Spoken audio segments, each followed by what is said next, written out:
guys, welcome back to the channel and another long belated video upload installation on the Adventure Tech channel. You may be wondering what the heck happened to Jeremy and the Adventure Tech channel. Most of you probably don't wonder that, but life got super busy this past year essentially, and yeah, if you're interested to see what else has been going on, I'll post a link to the other channel. Essentially, we bought a farm. We were able to move from our old place about 6 miles away up to the country, and we bought a farm. So there's a whole lot of activity going on up there. Not sure exactly how the Toyota world is going to coincide with that, but I think we still will be able to manage. And if the Toyota company has to take a back burner for a little while, then so be it. Still got plenty of trucks to work on and plenty of friends' rigs to do work on as well. Next in the queue, besides what we're going to talk about here, is Taylor's FJ62 should have the 4x4 Labs rear bumper and swing out carrier delivered. It should have been delivered by now. So it's been on order for several months. And so he's going to check into that, and hopefully we'll have an install video on that. Just talking about potential future videos that we can do on this channel here is the Tundra is going to need new rear springs installed, and I'm probably going to put in an airbag system onto the rear springs as well. So that'll be forthcoming, and we've still got quite a bit of content to do on the 100 series Cruiser. I've still got the power steering rack and pinion to install.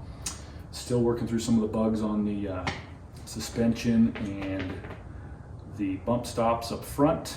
Just haven't been running that truck for very much lately, so I've had my hands full. So hopefully we'll get back on the horse and get some more content kicked out. But today, let us talk about this project here.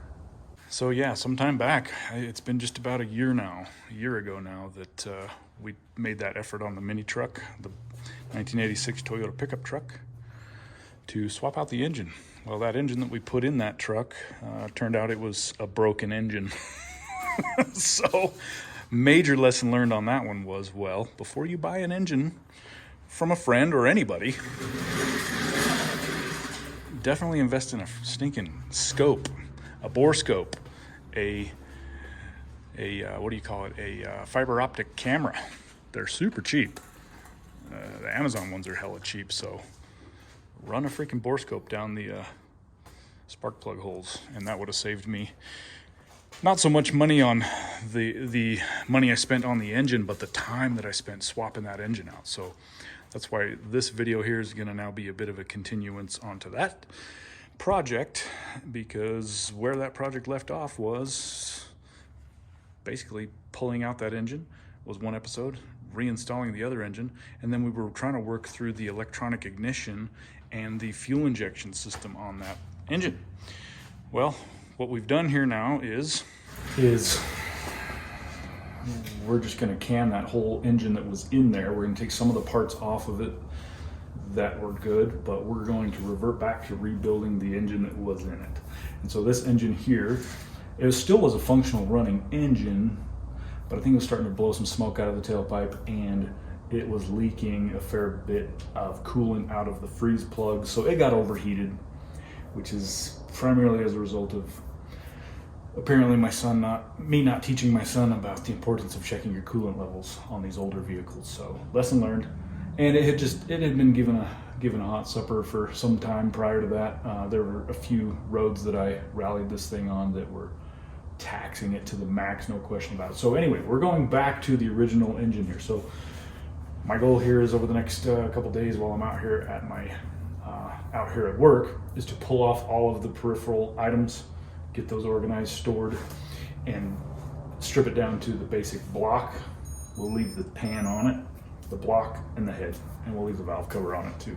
But every single other component's got to come off of this thing, get it stripped down so we can drop it off over at Jensen's machine shop in Ogden.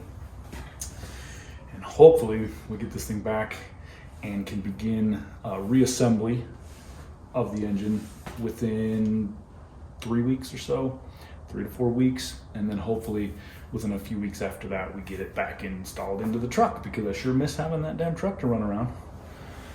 So let's get stripping this thing down. I'm not sure how much of this I'll do as a time lapse, but we're just gonna bust out the power tools, the impact guns, and get all these items stowed in boxes and totes so that while it's being rebuilt, I can begin painting and cleaning up all these parts on this thing.